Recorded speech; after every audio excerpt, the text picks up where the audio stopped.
Pas mal assez prévisible. La question du jour fait beaucoup, beaucoup, beaucoup réagir. On vous a demandé en tout début d'émission si vous aviez de la difficulté à arriver. Si oui, c'est quoi votre salaire? Qu'est-ce que vous faites dans la vie?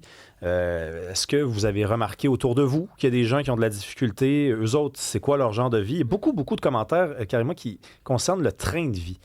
Oui, c'est ça, parce que évidemment, il y a des gens qui sont dans le besoin, qui ont de la misère à arriver, qui se retrouvent en banque alimentaire. Je pense que tout le monde a beaucoup d'empathie. Mais ce que je réalise avec les commentaires des auditeurs et des auditrices, c'est que ça nous fait réfléchir, en fait, à notre train de vie. Et il y a beaucoup de gens qui se disent, ben c'est peut-être ça, en fait, le problème. Peut-être qu'à un moment donné, tu sais, on veut tellement dépenser, on veut flasher. Il y en a un auditeur qui dit, combien de gens dépensent pour flasher? Les gens ne font plus de budget, ne veulent plus faire d'efforts de se prendre en main. Ils pleurnichent et attendent que le gouvernement vienne les aider.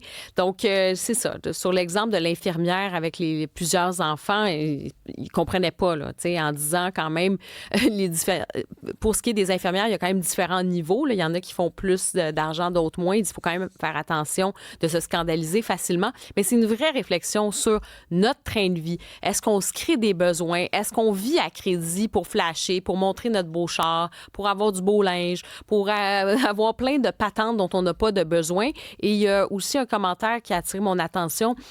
C'est sur les personnes âgées. Ça, c'est un vrai sujet, probablement qu'on aura l'occasion d'en reparler, mais il dit, moi, c'est plutôt les gens âgés qui vivent avec la pension du fédéral, plus ou moins là, 25 000 de revenus. Ça, c'est triste. Il y en a beaucoup au Québec. Il y a une majorité de femmes seules. Ça, c'est un vrai sujet. Là, on sait que les femmes vivent en général plus longtemps que les hommes, qui font partie de la génération qui devait rester à la maison pour élever des enfants.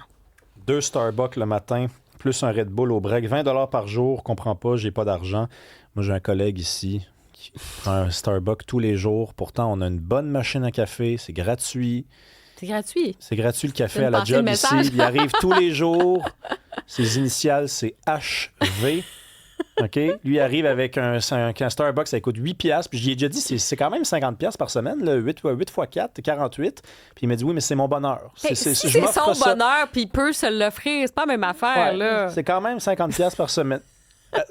Rémi n'en revient pas. Là. Non, mais en tout cas, donc, tu sais, il y a Antoine qui nous écrit « Salut, je suis le seul salaire à la maison et une femme et une ado. On vit très bien et heureux, mais notre auto a 16 ans, on cuisine tout et on prend le temps, pas de resto et autres. » Mais tu vois, ça, c'est spécial parce qu'on a des gens qui se sacrifient et qui regardent peut-être d'autres personnes autour d'eux qui, eux, ne se sacrifient pas.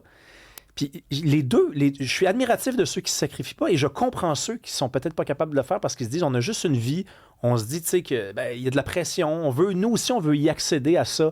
Je peux comprendre ça. Je peux comprendre. Oui, mais aussi je pense qu'il y a comme une espèce de maturité à avoir aussi.